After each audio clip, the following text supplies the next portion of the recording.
Welcome. In front of me is an INFINIX Hot 50, and today I will show you how you can enable and set up your Do Not Disturb mode.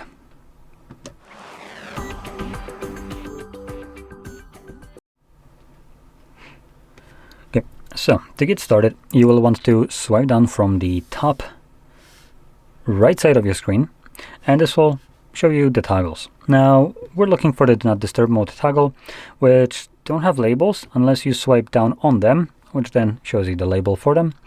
And I can see already the Do Not Disturb mode is located here for me, but if you don't see this toggle, which is possible, you will need to add it yourself. And you can do so by scrolling down the end of this list where you will see Add button. Click on it and then find it somewhere below right here where we have all the green pluses. Once you see the Do Not Disturb mode, you just simply click on it to add it, click on Done, and now it would be in the list. So once it's in this list, first time around, I recommend holding it. When you do, it will take you to the settings. Now, this is the second time I'm recording this because I just ran out of storage, so some things might look a little bit different than they do by default, so bear with me.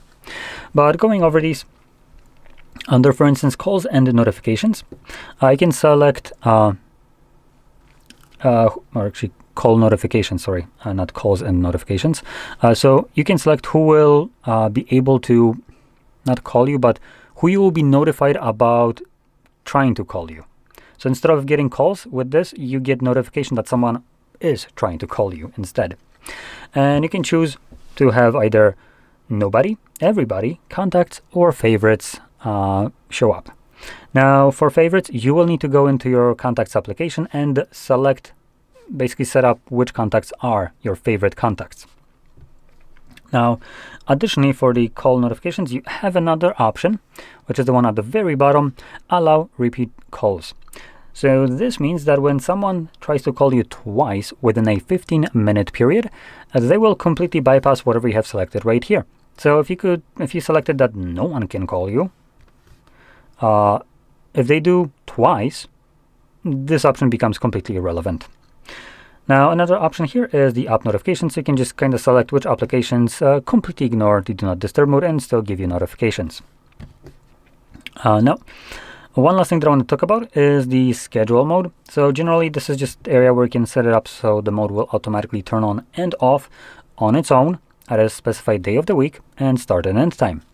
Now, unfortunately, here we only are limited to a single one at any given moment. Unfortunately, because other devices allow you to have multiple modes running at the same time. Here you can only have one, and this becomes a little bit limiting because there's also no option for what will happen when you manually toggle on your Do Not Disturb mode. Now, I'm personally one of those people that will turn it on manually because I don't run on schedules. And then, once I'm done needing it, I will forget about it. So just as an example, you would go in here, you can tap on it to turn it on, and obviously you move on, right? Now, when you're done needing it, you usually don't think about it, but you will need to remember to go in here and tap on it again to turn it off. That is assuming you're not using a schedule. And if you don't, it will just run indefinitely. So one of the things that I like to do in this case, because which I said would be the limitation, is set up a schedule, one that turns on every single day, sometimes throughout the night probably, and runs for just a single minute. So what this will mean is that when you forget to turn off Do Not Disturb mode manually, your phone will try to turn it on at, in this case, 2 a.m. as I have it set, and a minute later at 2:01, it will turn it off.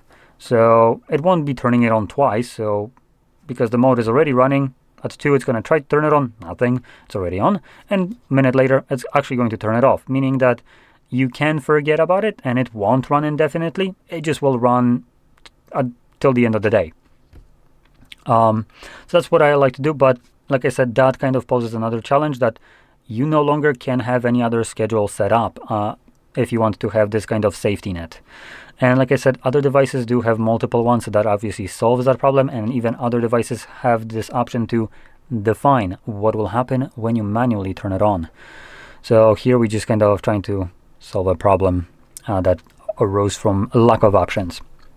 Now, As you've seen me do this before, all you would do to turn it on is tap on it once, twice to turn it. Oh wow, would you look at that? We actually do have a timer. If you click on the arrow, which isn't in the settings. Sorry for that. So in here, you can actually tap on the arrow. That's pretty great. And select a timer. Now, as far as I can tell, this, let me just quickly check if I turn it on. So it does have the option. Okay, I take it back. So you don't need to actually set up a schedule like I did. You can click on this in a corner, basically. You can click on a corner of this toggle. It opens up the settings for times and gives you the 1 hour, 2 hours, 4, or 8, which is the timer that I was talking about. What happens when you manually toggle it on. Now, once you select one of those, that option looks to be basically set by default now. So whenever I turn it on and off, it automatically goes back to the 2 hour timer. So that's pretty good. So anyway, actually solves the problem that I was talking about. Anyway, I hope you found this video helpful and learned something, just like I did in the video. And if you did, don't forget to hit like, subscribe, and thanks for watching.